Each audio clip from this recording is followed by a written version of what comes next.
Party यहां नए सहयोगी तलाशने में जुटी। इन सबके बीच फिर एक बार किसानों ने मोदी सरकार को अपनी ताकत दिखाई है। ब्राजील की सड़कों पर उतरे 7 लाख लोग, सभी बोल्सोनारो समर्थक। पूर्व राष्ट्रपति पर लगे तख्ता पलट की कोशिश के आरोप का किया विरोध। 1 जनवरी 2023 को लूला डा सिल्वा ने प्रेसिडेंट पद की ली थी शपथ। किसान आंदोलन का 14वां दिन है। पंजाब हरियाणा के शंभू और खनौरी बॉर्डर पर डटे हुए किसान दिल्ली कूच के फैसले पर अड़े हुए हैं। इन सबके बीच फिर एक बार किसानों ने मोदी सरकार को अपनी ताकत दिखाई है, जिससे मोदी सरकार की टेंशन बढ़ गई है। तो क्या कुछ रहा किसान आंदोलन के 14वें दिन, खास देखते हैं इस रिपोर्ट में। पंजाब हरियाणा की बॉर्डर पर 2 हफ्ते से किसान अपनी मांगों को लेकर प्रदर्शन कर रहे हैं। इस बीच जब खनौरी बॉर्डर पर 21 फरवरी को किसान दिल्ली की ओर बढ़ने की कोशिश कर रहे थे तो एक युवा किसान की जान चली गई थी, जिसके बाद से किसानों में गुस्सा बढ़ता जा रहा है। इस बीच 26 फरवरी को किसानों ने वर्ल्ड ट्रेड ऑर्गेनाइजेशन की नीतियों के विरोध में ट्रैक्टर मार्च निकाला। किसान संगठन भारतीय किसान यूनियन उग्राहा की ओर से ये सबसे बड़ा लंबा ट्रैक्टर मार्च का काफिला था। किसानों ने अपने ट्रैक्टर रोड के एक किनारे खड़े कर घंटों विरोध प्रदर्शन किए। मार्च के दौरान इस बात का ध्यान रखा गया कि सड़क पर चल रही दूसरी गाड़ियों को समस्या न हो। इस दौरान किसान नेता ने कहा कि हम चाहते हैं कि किसानों के पक्ष में सरकार आए, लेकिन सरकार किसानों के पक्ष में न रहकर उद्योगपतियों के पक्ष में जा रही है। जब तक WTO से भारत बाहर नहीं आएगा, किसान की दशा नहीं सुधरेगी। हम शांतिपूर्ण ढंग से विरोध कर रहे हैं और आज का हमारा 40 किलोमीटर का लंबा ट्रैक्टर मार्च था। इससे पहले संयुक्त किसान मोर्चा के प्रधान जगजीत डल्लेवाल ने कहा कि सरकार किसानों को गोली मारने वालों पर कार्रवाई करे। पंजाब के अंदर घुसकर किसानों को उठाने, पीटने और ट्रैक्टर तोड़ने वालों पर भी कार्रवाई हो। वहीं किसानों ने मोदी सरकार को 29 फरवरी तक का अल्टीमेटम दिया है। किसानों का कहना है कि अगर समाधान नहीं हुआ तो 14 मार्च को देश भर के किसान दिल्ली में महापंचायत करेंगे। डीवी लाइव की रिपोर्ट। पार्टी यहां नए सहयोगी तलाशने में जुटी। पीएम मोदी ने दावा किया कि अब की बार एनडीए 400 से ज्यादा सीटें जीतेगी। पीएम मोदी ने यह बात किसी राजनीतिक सभा में नहीं कही, बल्कि देश की संसद में कही, जहां इस तरह का दावा आज तक कोई भी प्रधानमंत्री नहीं कर पाया। ऐसे में सवाल उठ रहे हैं कि पीएम मोदी के इस दावे का हाल अटल बिहारी वाजपेयी के शाइनिंग इंडिया जैसा होगा। और देश में जो हालात दिखाई दे रहे हैं उसमें एनडीए को 400 पार की बात तो दूर, 200 सीट मिलना भी मुश्किल दिखाई दे रहा है, क्योंकि हर राज्य में एनडीए के सामने इंडिया गठबंधन मजबूत चुनौती पेश कर रहा है। दक्षिण भारत की 130 सीटों पर तो बीजेपी का सूफड़ा साफ होते हुए नजर आ रहा है। यहां से बीजेपी को लगातार झटके लगते दिखाई दे रहे हैं। पहले से ही दक्षिण भारत में बीजेपी कमजोर। बीजेपी के एक और सहयोगी ने छोड़ा एनडीए। दक्षिण भारत में बीजेपी के लिए दरवाजे हुए पूरी तरह बंद। एक के बाद एक सभी सहयोगी छोड़ रहे एनडीए। तमिलनाडु के बाद अब आंध्र प्रदेश से आई बीजेपी के लिए बुरी खबर है। पार्टी यहां नए सहयोगी तलाशने में जुटी हुई थी, लेकिन उसे नए सहयोगी तो नहीं मिले, उल्टा जो सहयोगी साथ थे वो भी उनसे दूर हो गए हैं। अब हालात ये हैं कि बीजेपी के पास दक्षिण में कोई भी मजबूत सहयोगी नहीं बचा। पार्टी को इस समय सबसे बड़ा झटका आंध्र प्रदेश से लगा है, जहां उसके नए और पुराने दोनों ही सहयोगी उससे दूर हो गए हैं, जिसके बाद दावा यह किया जा रहा है कि आंध्र प्रदेश में बीजेपी लोकसभा और विधानसभा दोनों ही चुनाव में शून्य पर सिमट जाएगी। वैसे बीजेपी को शून्य कई और राज्यों में भी मिलता हुआ नजर आ रहा है। खासतौर पर दक्षिण भारत के बड़े राज्यों से बीजेपी के लिए चिंता बढ़ाने वाली खबरें आ रही हैं। ऐसे में पीएम मोदी के दावे और दक्षिण में बीजेपी की टूटती उम्मीदों को लेकर हम अपनी स्पेशल रिपोर्ट में करेंगे चर्चा। नमस्कार, मैं हूं आंचल। तो चलिए बात करते हैं चुनाव से पहले बिखरते एनडीए की। आंध्र प्रदेश में जनसेना पार्टी ने बीजेपी से तोड़ा गठबंधन। चंद्रबाबू नायडू ने भी बीजेपी से गठबंधन करने से किया इनकार। जनसेना और टीडीपी ने किया गठबंधन, बीजेपी को किया बाहर। आंध्र प्रदेश में बिना गठबंधन बीजेपी का खाता खुलना भी मुश्किल। आंध्र प्रदेश में लोकसभा की 25 सीटें हैं और 2019 में जब बीजेपी ने पूरे देश में जबरदस्त सफलता हासिल की थी तो आंध्र में उसका खाता तक नहीं खुल पाया था। पार्टी के सभी उम्मीदवारों की यहां जमानत जब्त हो गई थी। इसके बाद बीजेपी ने 2024 के चुनाव में टीडीपी और जनसेना पार्टी से गठबंधन की कोशिश तेज कर दी थी। पवन कल्याण की जनसेना के साथ तो बीजेपी ने गठबंधन भी कर लिया था। टीडीपी के साथ भी बीजेपी गठबंधन की कोशिश में थी। चंद्रबाबू नायडू को एनडीए में लाने की पार्टी ने पूरी कोशिश की थी, लेकिन नायडू ने एनडीए में आने से इनकार कर दिया। नायडू ने दूसरा झटका बीजेपी को जनसेना से गठबंधन करके दिया, क्योंकि जनसेना और टीडीपी से गठबंधन होने पर पवन कल्याण की पार्टी भी एनडीए से बाहर चली गई।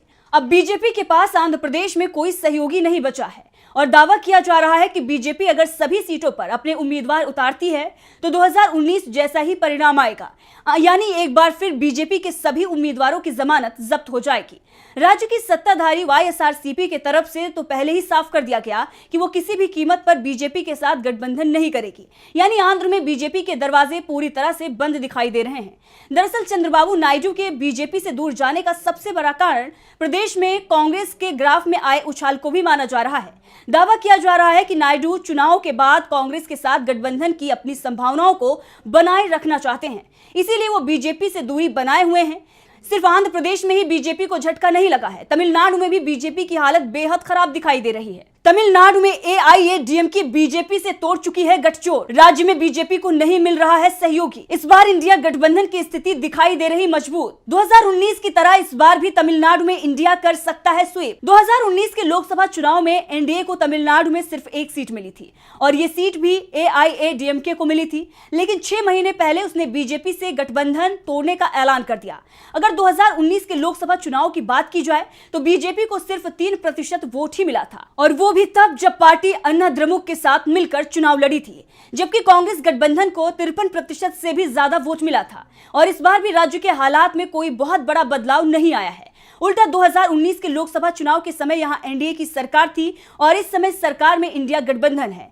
डीएमके के नेता एमके स्टालिन तमिलनाडु के सीएम हैं। दरअसल बीजेपी की कोशिश है कि एआईएडीएमके के साथ गठबंधन कर तमिलनाडु में कुछ सीटें हासिल की जाए, लेकिन अब यह संभव नहीं दिख रहा है। अन्ना द्रमुक के संगठन सचिव जय कुमार ने यहां तक दावा कर दिया कि अमित शाह भले ही दावा करते हों कि बीजेपी के दरवाजे अन्ना द्रमुक के लिए खुले हैं, लेकिन एआईएडीएमके ने संकल्प लिया है कि बीजेपी के साथ हम कभी गठबंधन नहीं करेंगे। हमारे इस संकल्प पर राज्य भर में पार्टी कार्यकर्ताओं ने स्वागत भी किया है।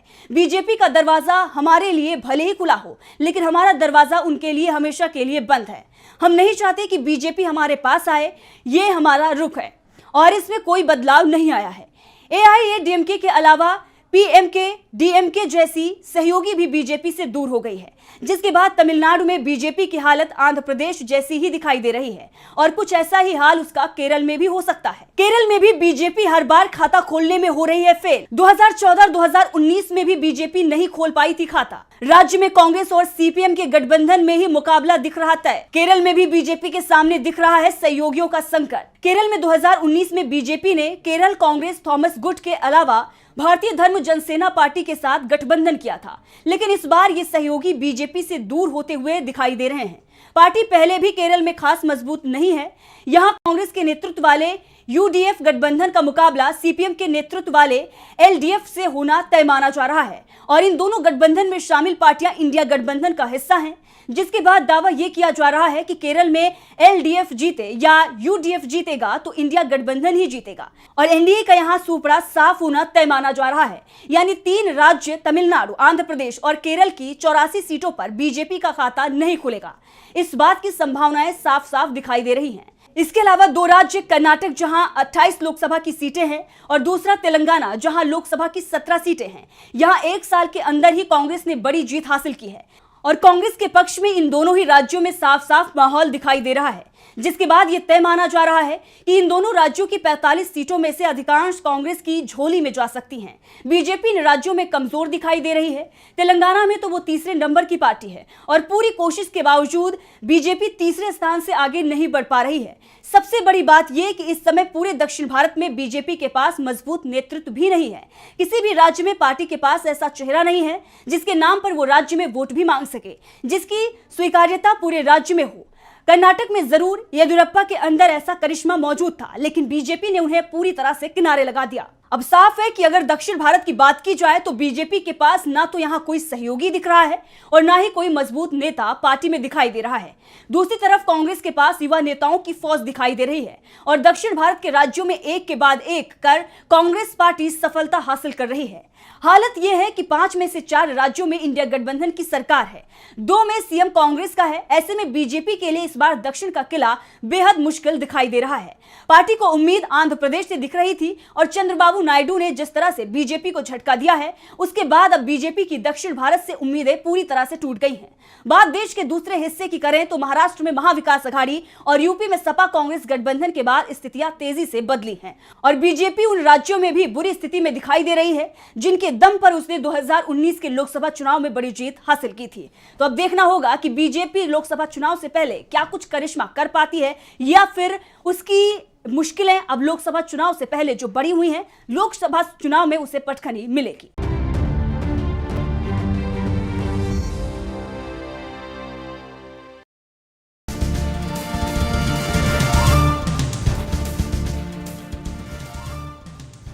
कांग्रेस सांसद राहुल गांधी ने अग्निवीर योजना को लेकर पीएम मोदी पर उठाए सवाल। कहा, कड़ी तपस्या के बाद सशस्त्र बलों में चयनित होकर भी नियुक्त नहीं किए गए 2 लाख युवा।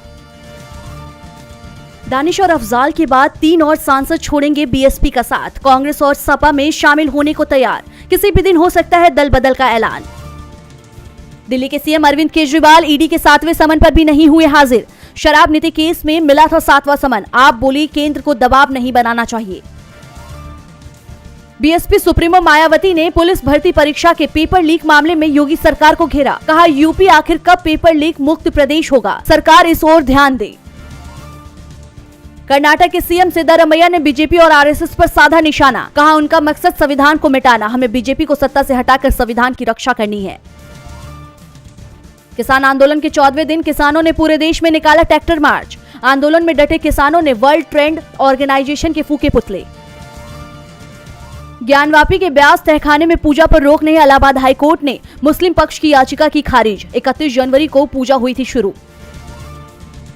आईएनएलडी प्रमुख नफे सिंह राठी की हत्या पर कांग्रेस सांसद दीपेंद्र हुड्डा ने डबल इंजन की बीजेपी सरकार पर साधा निशाना। कहा, मुख्यमंत्री और राज्य के गृह मंत्री इसकी जिम्मेदारी ले। 10 साल की सरकार के बाद हरियाणा में इस तरह का जंगल राज क्यों? राज्यसभा चुनाव के लिए कर्नाटक के निर्दलीय विधायक जनार्दन रेड्डी ने कांग्रेस पार्टी को दिया अपना समर्थन। रेड्डी कल्याण राज्य प्रगति पक्ष से हैं विधायक। पीएम मोदी ने नई दिल्ली स्थित में भारत मंडपम में आयोजित भारत टेक्स 2024 का किया उद्घाटन। कार्यक्रम में केंद्रीय मंत्री पीयूष गोयल समेत 100 से अधिक देशों के प्रतिनिधि हुए शामिल। इमरान खान की पार्टी पीटीआई का यू टर्न, बैरिस्टर गौहर को फिर बनाया गया चेयरमैन। पार्टी ने पहले बैरिस्टर अली जफर को चेयरमैन नियुक्त किया था। विदेश मंत्रालय बोला, जंग लड़ने में भेजे गए कई भारतीयों को बचाया। रूसी आर्मी ने इन्हें रिलीव किया। नौकरी के नाम पर धोखे से सेना में भर्ती हुई थी। ब्राजील की सड़कों पर उतरे 7 लाख लोग, सभी बोल्सोनारो समर्थक। पूर्व राष्ट्रपति पर लगे तख्ता पलट की कोशिश के आरोप का किया विरोध। 1 जनवरी 2023 को लूला डा सिल्वा ने प्रेसिडेंट पद की ली थी शपथ। अमेरिकी सैनिक ने खुद को लगाई आग। वॉशिंगटन में इजरायली दूतावास के बाहर बोला, गजा में हो रहे नरसंहार में नहीं होगा शामिल। ब्रिटेन के प्रधानमंत्री ऋषि सुनक बोले, जहरीली हो रही है ब्रिटेन की सियासत। विरोध प्रदर्शनों में कट्टरपंथी शामिल। 3 महिला सांसदों की सुरक्षा बढ़ाने का फैसला। 8 सालों में 1877 नए उत्पादों का शुरू किया गया निर्यात। ऑस्ट्रेलिया, सिंगापुर में तेजी से बढ़ रहा है भारतीय निर्यात। महंगा इलाज बना काल, लोग पौष्टिक आहार के सेवन में कर रहे हैं कटौती। एम्स की एक रिपोर्ट में सामने आई चौंकाने वाली बात। रांची टेस्ट में भारत ने इंग्लैंड को 5 विकेट से हराया। सीरीज ने 3-1 से ली निर्णायक बढ़त। शुभमन गिल ने लगाया अर्धशतक। रिलायंस डिज्नी ने साइन किया बाइंडिंग फैक्ट। मर्ज की गई मीडिया यूनिट में आरआईएल की 61% हिस्सेदारी। ब्लूमबर्ग ने अपनी एक रिपोर्ट में दी इस बात की जानकारी। ओटीटी पर धमाल मचाने को तैयार दिलजीत परिणीति की जोड़ी। 12 अप्रैल को नेटफ्लिक्स पर फिल्म चमकीला का होगा प्रीमियर।